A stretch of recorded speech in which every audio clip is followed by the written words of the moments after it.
Hey everybody, it's Ron from Pick Dawgz, and this is Ron's Rundown. We're going to go over the MLB games scheduled for Thursday, September 18th, 2025.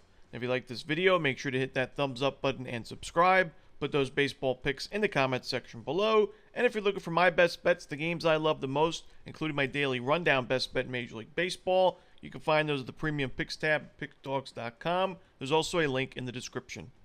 Alright, here we go. Here are the games for Thursday, Major League Baseball. First up, we've got the Guardians and the Tigers. We've got Tanner Bybee and Tarik Skubal as the starters.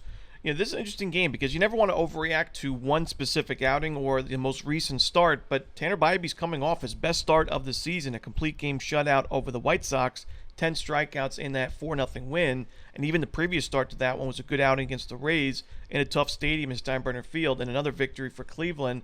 And you could argue the Guardians in the last 2 weeks or so playing their best baseball of the season as we get down the stretch here in September, in the playoff races. And Tarik Skubal, you could argue his worst start of the season, his last game against the Marlins. 4 earned runs, 2 home runs, just 3 1/3 innings in a Tigers loss, 8-2 blowout loss. And that's a Marlins team that's not been great against lefties in 2025. The Guardians in the month of September against lefties, top 10 in OPS and isolated power.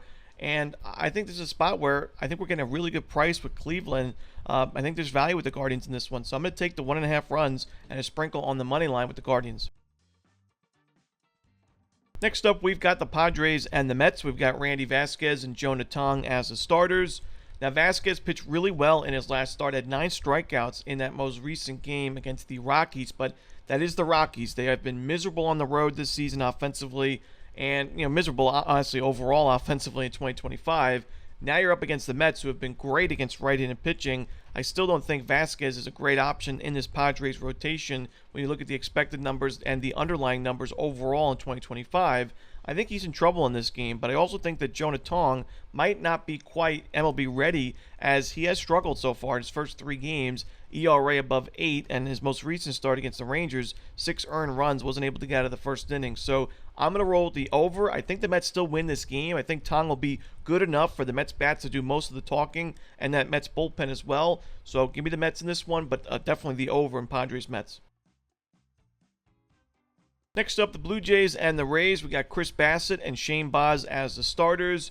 We've talked about how it's been a disappointing season for Shane Baz overall, but he does have great numbers against this current Blue Jays lineup. He's got excellent numbers and a decent sample size, over 60 plate appearances, 26% strikeout rate, very low walk rate, and a 242 xWOBA, compared to Chris Bassett, who has not pitched well against the current Rays lineup. High strikeout rate, low walk rate, but a 546 expected slugging percentage. I think the Rays can get to him, and I think the Rays win this game at an excellent price. I'm going to take Tampa Bay on the money line. Next up, the Athletics and the Red Sox. We got JT Ginn and Brian Bayo as the starters. JT Ginn has pitched really well recently for the A's, and they've won 4 of his last 5 games. You got Brian Bayo on the other side, who's been a little bit shaky recently. He's had 40 plate appearances against his current Athletics lineup with a high strikeout rate, but a 692 expected slugging percentage, giving up a lot of sharp contact against an underrated Athletics offense. I like the A's in this one at a great price on the money line. In our next game, we go to Kansas City as the Royals host the Mariners. We've got Luis Castillo and Stephen Kolek as your starters. Castillo definitely trending in the right direction. Didn't have the best second half or the best start to the second half of the season, but his last couple of games starting to miss some more bats, give up less sharp contact. And overall against the Royals' current lineup, he's got pretty good numbers, pretty low strikeout rate, but that's the case for a lot of starters against KC. Stephen Kolek, he's pitched well as a member of the Royals thus far. He's got good numbers against the Mariners' current lineup. So for me, I look for a low-scoring game, a competitive game early on. I think the under is in play, but in the end, I trust the Mariners' bullpen a lot more. So I'm going to side with Seattle on the money line and the under. Next up, we'll go to Coors Field as the Rockies take on the Marlins. We've got Sandy Alcantara and Tanner Gordon as the starters. Now, Sandy has pitched at Coors Field 3 different starts. 2 of those starts were really good outings. One of them was a miserable start. He gave up 10 earned runs in 1 game at Coors Field. So tough to see, and that's been the case for Sandy all season. The inconsistencies. He's had 7+ innings in 4 of his last 5 games. He's given up 2 runs or fewer in 4 of his last 5 games. His strikeout numbers have been there, but it's still a game at Coors Field. And we know Tanner Gordon's actually been really competitive in these Coors Field starts this season. had a bounce-back outing in his last game against the Padres. Now, that game was on the road, but it was 6 innings, a 1-run ball, 9 strikeouts in that one. And the Rockies, of all teams, have won 4 of the last 5 starts for Tanner Gordon against the Dodgers, Astros, Cubs, and Padres, all winning teams. I'm going to side here with the Rockies at a really solid price on the money line. Next up, we've got the Chicago Cubs and the Cincinnati Reds. We got Colin Ray and Hunter Green as the starters.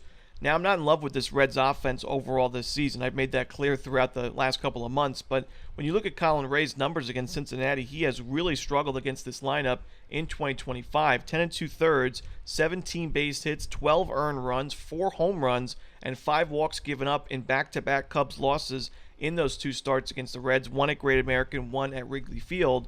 So for me, when you got Hunter Green on the other side, the ace of this Reds rotation, has great numbers against the current Cubs lineup. Yes, he struggled in his last game, but that was in Sacramento. I know Great American's also a hitter-friendly ballpark, but I think Hunter Green, who has obviously a lot more experience pitching at home, will be able to bounce back, and he's pitched really well there this season. 53 1/3 innings, 70 strikeouts, a 145 opponent's batting average, 4-1 record, sub-2 ERA for Green at Great American.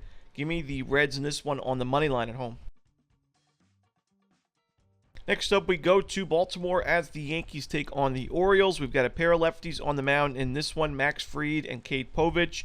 Now, the Orioles in the month of September have been solid against left-handed pitching. We talked about at the trade deadline, they traded away a few key bats, Cedric Mullins, Ryan O'Hearn, but both were lefties. So, honestly, those trades opened up the lineup a little bit to feature some more right-handed batters, and we've seen some call-ups, Kobe Mayo being one of them, some right-handed batters implemented in the Orioles lineup when they're facing a lefty, and it's proved to bode well for him overall. But this is still a big-time pitching mismatch with Max Fried going for New York, and the Yankees have been solid against lefties themselves in the month of September. Their isolated power numbers are through the roof. 228 is number 3 in baseball in that stretch. So I think that Cade Povich, who has struggled overall in 2025, just not going to be good enough in this game up against Fried. And while I could see the Orioles doing a little bit of damage against Fried, I don't think it's going to be enough for them to pick up the W. So I'm going to side with the Yankees in this one on the money line and run line.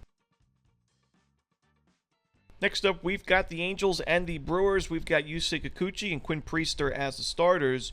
For me, this might not be an easy win, but I think it's an easy decision to take the Brewers here on the money line and run line, as they've won 18 straight Quinn Priester starts. Now, he hasn't gotten the decision in all those games. He has in the month of September, but in the month of August, despite going 5-0 in those Quinn Priester outings, Priester himself was only 1-0. He only took 1 decision. So it goes to show you this Brewers bullpen, the Brewers lineup has been there in these Quinn Priester outings. He's given up 2 runs or fewer in 5 straight games. You've got Kikuchi, who has struggled mightily on the road this season. I know the Brewers' numbers against lefties have not been great in September, but I think they do enough against Kikuchi, if not this not-so-great Angels bullpen, to pick up the win and potentially that run-line cover. So give me Milwaukee in this one. And the final game we're to talk about for the Thursday card in Major League Baseball, it's the Giants and the Dodgers. We got a great pitching matchup, Logan Webb and Yoshinobu Yamamoto. Big game for both teams. Giants looking to close the distance in the National League wildcard race. Dodgers looking to extend their lead in the National League West division standings.